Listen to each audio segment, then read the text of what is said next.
have a penny for your thought. How about three? One penny for you, one penny for me, and one penny for Dino Speech.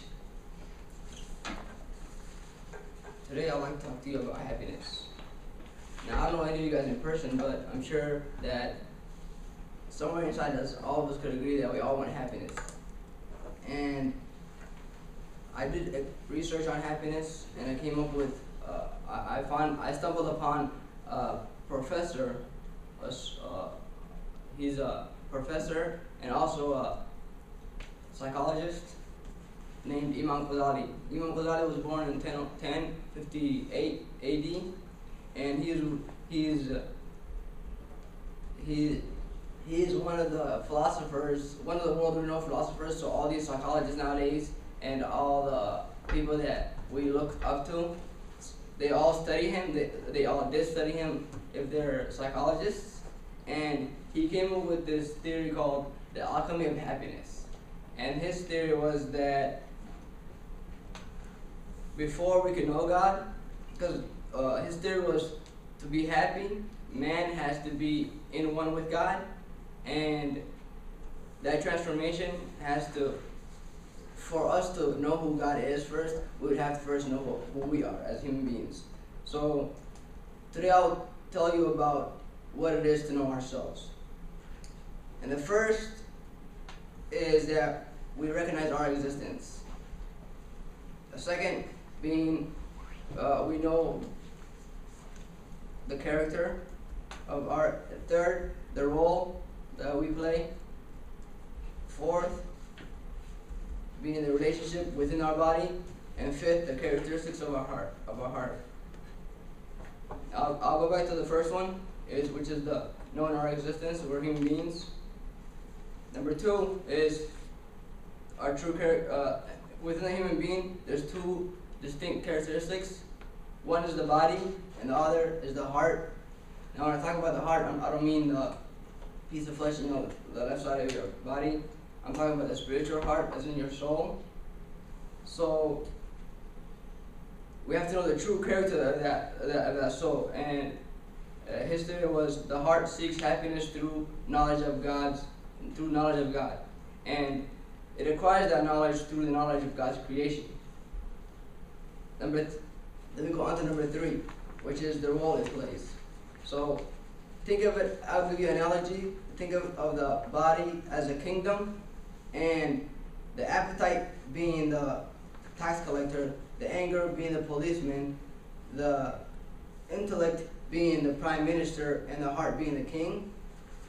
Now the body is constantly fighting between the appetite and anger ruling over it, as in like naturally we're more impulsive, so our body is more impulsive, and our intellect has to try to control it.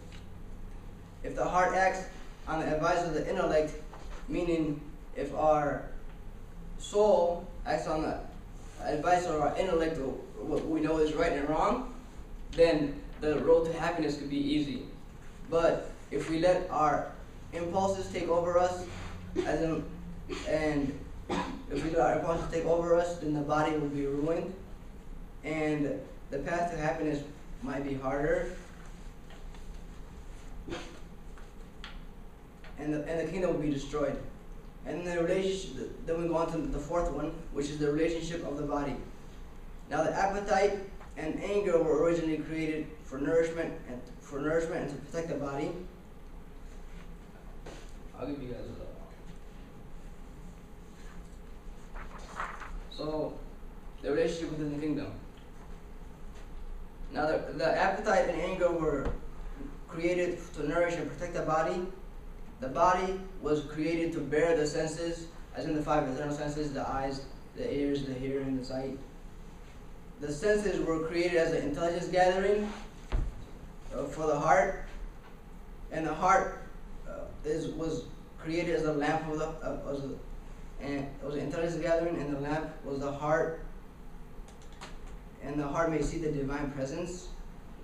And through the senses, the senses were created for the intellect, and the intellect was created to get the heart to recognize the divine presence. we know that the fifth was the character of the heart. So the heart has 4 attributes.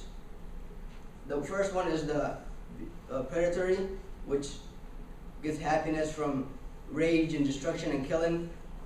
The second is bestial attributes, which is gets happiness from eating and sleeping and copulating. The third is demonic attributes, which get happiness from evil and treachery and deceiving each other.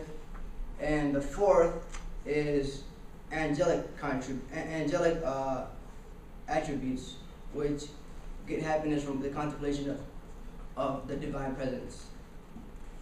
To attain happiness, the angelic quality of intellect must master the predatory, bestial, and demonic qualities.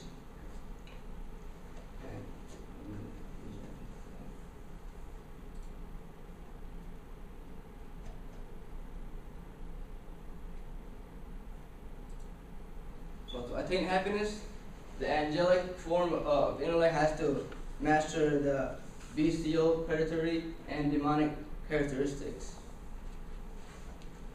And today, I talked about what it is in the human body, the body and the soul, and then we talked about the characteristics, the 5 steps of the body, and lastly, we talked about the knowledge.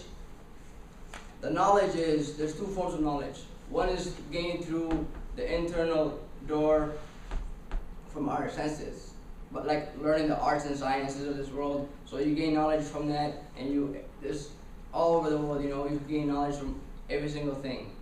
And the second form of knowledge is divine knowledge, which is gained directly from God or divine inspiration, and that's only through struggling within yourselves. Like if you are able to control and follow the divine order of God, then you will see the divine knowledge of God, because He will share it with you. And in truth, people are deficient and weak. The heart is constantly struggling to discipline the body. The body's base qualities to the intellect. That is done through the knowledge of God, and the key is through the knowledge of oneself, the heart, and its nobility that elevates man from the ranks of beasts to the angels. That is the start of the alchemy of happiness.